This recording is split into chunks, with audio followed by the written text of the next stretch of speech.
वैदिक फिजिक्स कथावाचक विवाद सत्य की कसौटी पर। इन दिनों उत्तर प्रदेश के इटावा जिले में एक यादव कथावाचक को तथाकथित ब्राह्मणों द्वारा पीटने एवं चोटी काटने की चर्चा मीडिया में चल रही है। इस कारण यह बताया जा रहा है कि किसी गैर ब्राह्मण को भगवत कथा करने का अधिकार नहीं है। उधर एक वीडियो में उस कथावाचक द्वारा उस ब्राह्मण की पत्नी के साथ छेड़छाड़ व अश्लील हरकत करने की भी चर्चा है। सत्य तो वे लोग ही जानते हैं, परंतु कुछ तथाकथित धर्माचार्य इस पक्ष में खड़े दिखाई दे रहे हैं कि गैर ब्राह्मण को कथावाचक का अधिकार नहीं है। कोई कह रहा है कि कथावाचक ने अपनी जाति क्यों छिपाई। इससे प्रतीत होता है कि छेड़छाड़ की कहानी उस ब्राह्मण परिवार ने बाद में गढ़ी है। इस घटना ने यह अवश्य सिद्ध कर दिया है कि हिंदू समाज में जिन लोगों ने जातिवाद और ऊंच नीच का बीज बोया था, वे लोग आज भी सुधरने वाले नहीं हैं। और यह जो बीज है, मतलब एक दूसरे को तोड़ने का, यह बीज भी अंग्रेज़ों ने ही बोया था भारत को तोड़ने के लिए। तो वे तो सुधरने वाले नहीं हैं। उन्होंने उस समाज के व्यक्ति का विरोध किया है जो स्वयं को भगवान श्री कृष्ण का वंशज मानता है।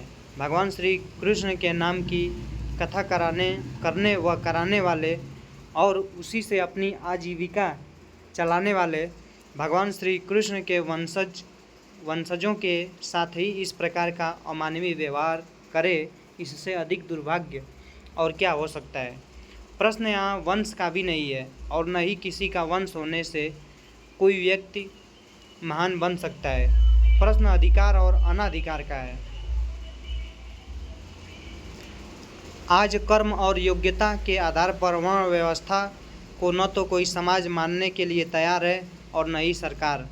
महाभारत काल के पश्चात धीरे धीरे कर्म और योग्यता का स्थान केवल जन्म ने ले लिया और जन्म से ही ब्राह्मण, क्षत्रिय, वैश्य और शूद्र बना दिए गए और ऊंच नीच का घृणित चक्र चल पड़ा, जिसने इस हिंदू समाज को खंड खंड कर दिया और अभी भी कर रहा है। उपदेश देने का अधिकार केवल योग्य और चरित्रवान व्यक्ति को ही होता है। जन्म के आधार पर न तो किसी को इसका अधिकार होता है और न किसी का अधिकार छीना जा सकता है। जो जन्म से अपना अधिकार जताते हैं और दूसरों के अधिकार को नकारते हैं, वे निश्चित ही वैदिक सनातन धर्म, जिसको मानव धर्म भी कहा जाता है और सिर्फ वही मानव धर्म है, के घोर विरोधी हैं और वे अप्रत्यक्ष रूप से हिंदू विरोधियों द्वारा चलाए जा रहे हिंदुओं को मिटाने के षड्यंत्र में सहयोग दे रहे हैं। जिस यादव समुदाय का अपमान किया गया है, उस समुदाय को समाजवादी पार्टी उत्तर प्रदेश में मुसलमानों के निकट लाने का और हिंदुओं से काटने का प्रयास किया जा रहा है। इस निंदनीय घटना से इस कुटिल प्रयास को और भी बल मिलेगा।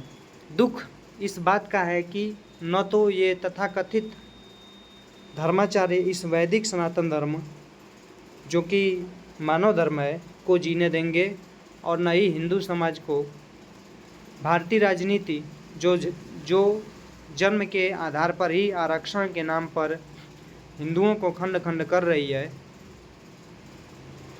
भी हिंदू समाज को नहीं जीने देगी। जब तक भगवत आदि की मिथ्या कथाओं को छोड़कर मनुष्य वेदों की ओर नहीं लौटेगा, तब तक वैदिक सनातन धर्म, जो कि मानवता भी है, को नहीं बचा सकेगा। आज हिंदुओं में कौन है जो स्वयं को जन्मजात जाति से नहीं जोड़ता है। जब स्वयं को ऊंचा मानना होता है और किसी को नीचा, तब भी जन्मना जाति ही आधार बनती है और जब सरकारी सुविधा लेनी होती है, तब भी जन्मना जाति ही आधार बनती है। आज कुएं में नहीं बल्कि महासागरों में भांग घुली हुई है। अंत में इस घटना के विषय में मैं तो इतना ही कहना चाहूँगा कि सरकार इसकी निष्पक्षता से जांच करके दोषियों को कठोर दंड दे। किसी की चोटी काटना सामान्य अपराध नहीं है। चोटी बचाने के लिए तो हमारे पूर्वजों ने अपने सिर भी कटाए हैं। यदि महिला से छेड़छाड़ की बात सत्य हो, तब उसका कथावाचक को भी दंड अवश्य मिलना चाहिए। आचार्य अग्निव्रत नैष्ठिक। https//vedicphysics.org।